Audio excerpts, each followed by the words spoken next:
Fala, meu povo, professor Marcos Paulo Araújo na área. Se derrubar é pênalti. Dando continuidade ao nosso curso de Direito Processual Civil, aula de número 3, jurisdição, ok? Nessa aula de hoje nós vamos falar um pouco aqui sobre a arbitragem, tudo bem? Veja comigo então aí na tela, O que é a arbitragem? A arbitragem, como a gente vem estudando, é um meio alternativo de resolução de conflitos, Nós estamos estudando sobre os equivalentes jurisdicionais, então, portanto, dentre esses equivalentes jurisdicionais, nós temos aí a figura da arbitragem, certo? Então, portanto, a arbitragem é um dos equivalentes jurisdicionais, possui legislação própria, Ou seja, a Lei 9.307 de 1996 é quem trata desse assunto. De fato, logo no início da arbitragem, lá nos idos 96, 97, até 2000, por exemplo, muito se falava sobre a arbitragem, de que algumas pessoas, inclusive, se achavam juízes por conta desse curso, e nós sabemos que não é bem assim. Muito embora a decisão que é proferida por um árbitro, na verdade, essa decisão, ela é uma decisão, um título executivo judicial, até porque o próprio Código de Processo Civil assim prescreve, reconhece essa decisão enquanto um título. Existem essas câmaras que são entidades privadas, e as partes, quando buscam a arbitragem de forma consensual, de forma deliberada, de forma expressa, elas estabelecem, via de regra, em contratos, que uma das possibilidades de se resolver aquele eventual e futuro conflito seria através da arbitragem, ok? Então, portanto, é um meio alternativo de resolução de conflitos, sim.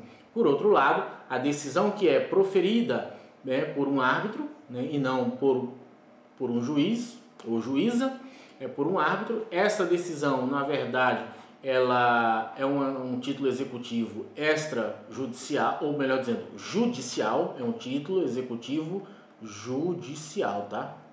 Eita, ficou feio aqui, Peraí, rapidão, deixa eu consertar essa paradinha aqui, a borracha, é um título executivo judicial, deixa eu ver se vai ficar bonitinho agora, um título executivo judicial, fechou? Suave na nave, Conforme prescrição do Código de Processo Civil. Então, portanto, a natureza da decisão, natureza jurisdicional, tudo bem? Percebam que, em momento algum, aqui está se tratando do Poder Judiciário.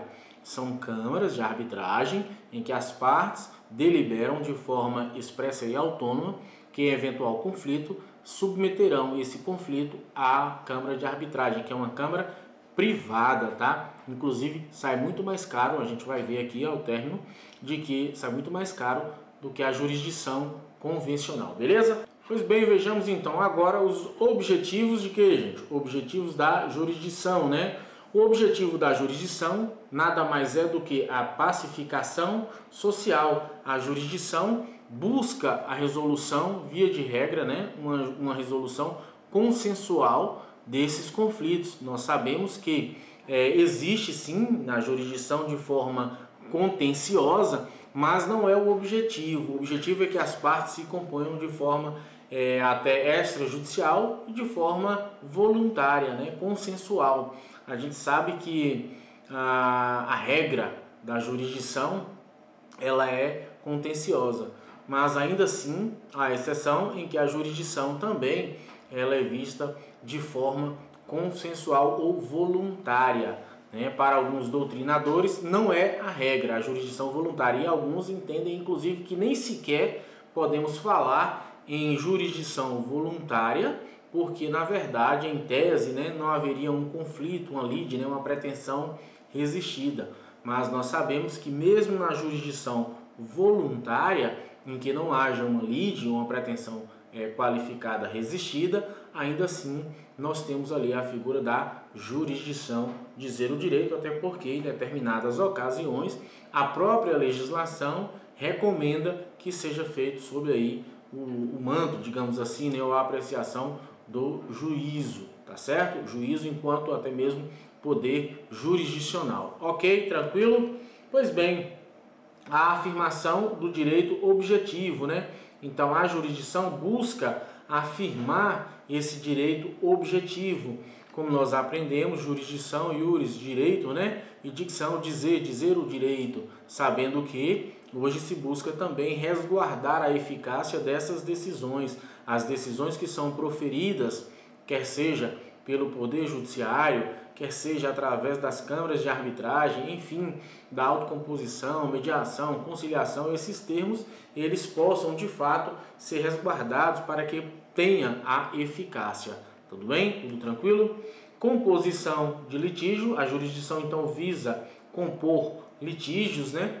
Então, assim, de uma forma bem direta, o intuito maior é fazer com que se componha, se resolva esses conflitos, sobretudo diante da possibilidade, através dos equivalentes jurisdicionais, sem que haja necessidade de se bater às portas do judiciário, né? O objetivo maior é esse, é fazer com que quanto menos demanda chegar ao judiciário, melhor, porque principalmente as demandas que de pequena monta, né? Porque acabam que sobrecarregando o poder judiciário, e isso não é bom, uma vez que você acaba aqui inviabilizando o poder judiciário de resolver demandas maiores. Tudo certo? Tudo tranquilo? Pois bem, segurança jurídica, né? Nós sabemos, principalmente no mundo de hoje, a gente acaba aqui vivendo uma certa insegurança jurídica. Em que sentido, professor?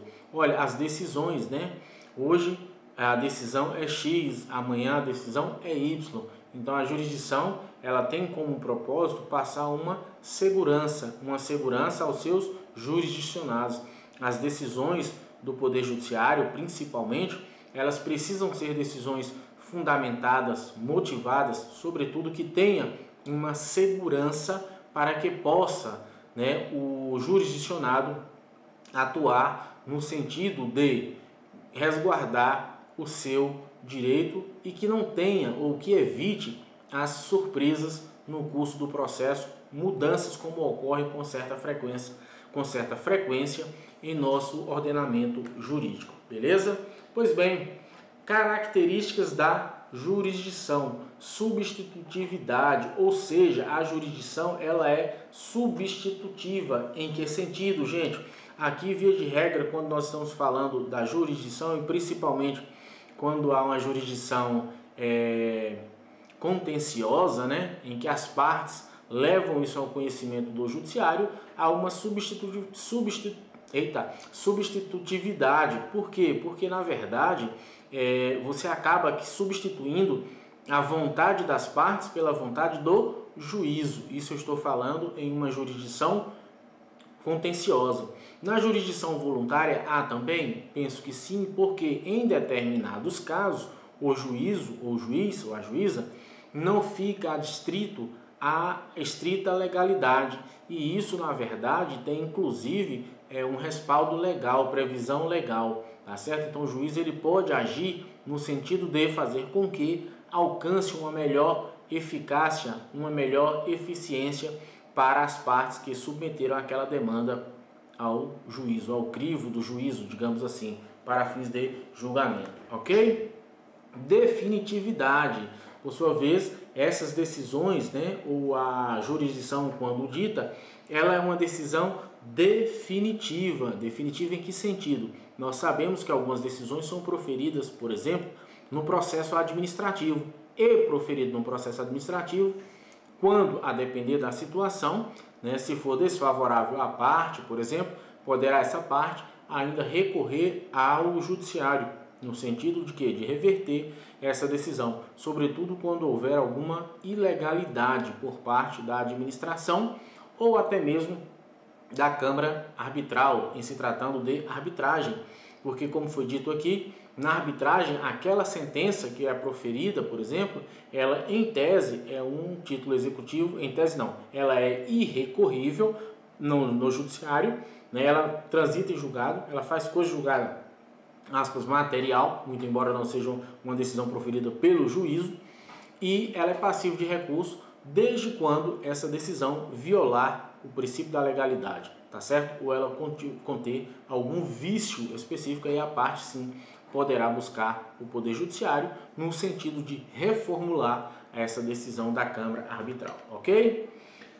Imperatividade, né? Nós vejamos aqui então a imperatividade em que sentido? A decisão que é proferida pelo juízo, né, ou através da jurisdição, ela é imperativa, ela é cogente, ela tem a sua força, ela tem coercibilidade, ela deve ser cumprida, ela é imposta. É por isso que nós falamos de imperatividade, porque ela é imposta, querendo ou não, eu tenho que cumprir. Ordem judicial se cumpre, né? E é óbvio, desde que haja um permissivo legal, se houver alguma falha, algum erro, algum equívoco, óbvio que podemos sim interpor o recurso competente, beleza? Mas é a imperatividade uma característica da jurisdição. A inércia, a jurisdição, ela é inerte. De fato, o juiz, ele não sai por aí instaurando o processo. São as partes que levam ao conhecimento do judiciário ou do poder jurisdicional para proferir uma decisão. Lembram da substitutividade que eu falei agora?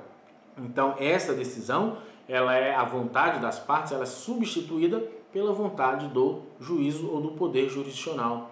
Então, é também uma das características da jurisdição a inércia, ou seja, ela deve ser provocada, tá? A parte provoca o juízo recebendo, através de uma petição, de uma ação, recebendo aquilo dali, o próprio juízo dá um impulso oficial. A partir dali, então, é o poder jurisdicional que vai atuar estabelecendo os limites, dando as regras passo a passo, no sentido de chegar à decisão final, ok? Então, portanto, o princípio da inércia é esse, que não há que o juízo agir de ofício. Ele aguarda primeiro a sua provocação para que ele possa, então, entrar em campo e daí em diante dar o impulso oficial, que é o passo a passo no processo, beleza? Pois bem, no caso aqui da arbitragem, né, o árbitro, ele atua em lugar das partes, ele resolve o conflito sem depender da vontade das partes, tá certo? A função dele, no caso, é semelhante ao juiz estatal. Então vejam que, sobre a arbitragem, o árbitro atua em lugar das partes perfeitamente, resolve o conflito sem depender da vontade delas e atua de forma semelhante, mas não é de forma igualitária ao do juiz estatal. Tranquilo? Surge com um conflito de interesse, exige uma pretensão resistida, sem lide não há jurisdição à exceção. Aqui nós estamos começando a falar sobre princípio da lide ou da jurisdição. O que é uma lide? Uma lide nada mais é do que uma pretensão qualificada resistida. Marcos, eu já disse aqui em aulas passadas, Marcos se entende como sendo credor de Paulo, e naquela hipótese de 100 mil reais, e Paulo entende que seja 75, então veja que há uma pretensão resistida, e nesse caso, então, portanto, há uma lide, a partir daí surge um conflito. Esse conflito ele vai ser julgado através do poder jurisdicional ou, aqui no caso específico, também através de uma câmara arbitragem, que nada mais é do que o equivalente jurisdicional. Então, lide nada mais é do que uma pretensão qualificada resistida, certo? Sem lide não há jurisdição. Isso daqui não é uma máxima, porque nós sabemos que existe sim. Parte da doutrina fala que não. Sem lide não há jurisdição. Mas nós sabemos que sim, que sem a lide não há jurisdição. Existem alguns processos, por exemplo, que dependem do judiciário, né? E é o juízo falando ali, proferindo uma decisão, sem que haja a necessidade de uma parte contrária em algumas ações, por exemplo, de controle de constitucionalidade, tá certo? Então vejam que nesses casos não tem partes, né? Existe sim interessados, então veja que nesse caso há exceção, ok? Tranquilo? Pois bem, a decisão arbitral aqui faz coisa julgada material, como eu disse anteriormente. Não há possibilidades de recurso, salvo, é claro, em havendo algumas nulidades. Aí sim nós falaremos, né, da necessidade da interpelação, da interposição de recurso ou de se chegar à via judicial. Ok, gente? Tudo tranquilo até aqui, 100%? Pois bem, indo mais além um pouco, nós podemos ver agora a questão da estabilidade e segurança jurídica. Essas decisões, né, com relação à definitividade da jurisdição dentro da própria arbitragem, temos aí a figura da estabilidade dessa segurança, porque aquilo que foi decidido por uma câmara arbitral, muito embora seja privada, né, jurisdição privada, é assim que entende a doutrina, ela traz para nós traz uma segurança jurídica, a tal ponto de não podermos aí recorrer judicialmente, salvo em caso de nulidades. É o que nós falamos. Há uma coisa julgada material que é proferida por um ente privado, né? Um órgão privado, porém esse órgão ele é fiscalizado, ele é autorizado pela própria jurisdição, pelo próprio poder estatal, ok? Aqui nós temos um quadro comparativo, né, da arbitragem e jurisdição estatal. O critério em termos de natureza, a arbitragem ela é privada, como eu falei, ela é baseada em convenção das partes. Já a jurisdição estatal ela é pública, exercida pelo Estado ou judiciário. Veja que a jurisdição estatal é pública, tá? A arbitragem ela é privada, mas ela é jurisdição também, professor? É sim. A arbitragem também é um dos modelos de jurisdição. Segundo critério, o fundamento, né, da arbitragem, a autonomia da vontade. Aqui são as partes que buscam, né, uma cláusula compromissória, ou seja, eu falei no início da aula que é através de um contrato, há uma previsão, tá certo? Há uma previsão nesse contrato, né, de que há possibilidade de eventual conflito ser resolvido no âmbito arbitral. É o compromisso arbitral que a gente chama. Princípio da inafastabilidade da jurisdição, artigo 5º, inciso 35 da Constituição Federal, bem como o artigo 3º, né, do Código de Processo Civil, vai falar que toda e qualquer lesão ou ameaça a direito não se exime aí, né, não se exclui da apreciação do poder judiciário. Órgão julgador, aqui nesse caso nós temos um árbitro, não é juiz, tá? Na arbitragem. Já na jurisdição estadual ou federal, né, nós temos os juízes e os tribunais estatais. Eles são concursados, certo? Integrantes da carreira pública. Eles entram no serviço público através da carreira pública, através da investidura, né? O Estado é um ser inanimado. Por outro lado, âmbito de aplicação da arbitragem. Direitos patrimoniais e direitos, desde que sejam direitos disponíveis, ou seja, as partes podem transacionar, podem abrir mão. Na jurisdição, nós tratamos de direitos patrimoniais, sim, não patrimoniais, também, direitos disponíveis e principalmente os direitos indisponíveis, pois aqui caberá justamente à jurisdição estatal fazer essa apreciação. O procedimento na arbitragem ele é flexível, né? É regulado pela Lei 9.307 de 96, né? O que regulamenta a Câmara Arbitral, e na jurisdição estatal, o que regula a jurisdição estatal é o CPC. Nós temos legislações especiais, bem como a Constituição. Não fica restrita a jurisdição estatal ao Código de Processo Civil, ok? Celeridade. Nós sabemos que na arbitragem ela é mais rápida, realmente, né? Geralmente aqui, ó, prazo de 6 meses. Por outro lado, a jurisdição estatal ela é mais lenta, né? Por quê? Porque nós temos recursos, né? A sobrecarga do próprio Poder Judiciário e, como eu falei para vocês, né? O que nós pudermos evitar de acesso ou de sobrecarregar o Judiciário com questões de pequena monta, isso é importante, porque você viabiliza o fluxo. Não adianta a gente querer encher de questões lá de picuinhas, de bobeiras, de bobagem, sendo que isso pode ser resolvido de forma extrajudicial, consensual, como pessoas civilizadas, né? É o que se espera. Custos, a arbitragem de fato ela é mais elevada, né? O custo é mais caro. Por quê? Por conta dos honorários do árbitro, das taxas das câmaras. Já na jurisdição estatal o custo é menor e ainda existe a possibilidade da gratuidade de justiça. O caráter da decisão também é da sentença arbitral irrecorrível, como eu falei, salvo se houver anulação, né, alguma nulidade, algum vício, aí você pode ir para o judiciário. Na jurisdição estatal, nós temos a sentença judicial que é sujeita a recurso, né, em várias instâncias, quer seja para os tribunais segunda instância ou os tribunais superiores. Confidencialidade, aqui na verdade no arbitragem a regra é o sigilo, já na jurisdição estatal a regra é a publicidade, salvo quando a lei assim exigir, nos casos de segredo de justiça. A execução da decisão, a sentença arbitral, aqui como vocês podem ver, é título executivo judicial. Estrangeira precisa de homologação no STJ. Vejam que nós já, de certa forma, o próprio STJ já julgou o conflito de competência entre uma câmara de arbitragem, uma decisão arbitral, e um juiz togado, tá?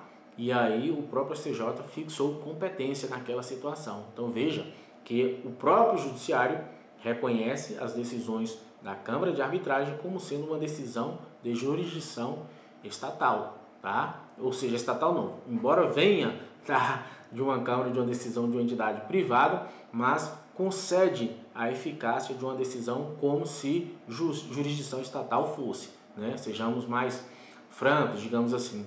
Então, houve, muito embora haja crítica nesse sentido, o reconhecimento por parte do Superior Tribunal de Justiça, ok?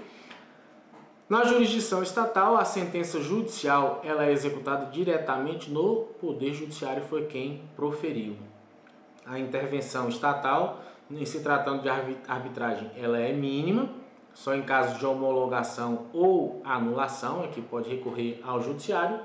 Já no caso da jurisdição estatal, a intervenção do Estado aqui ela é total, desde a instauração até a fase da execução.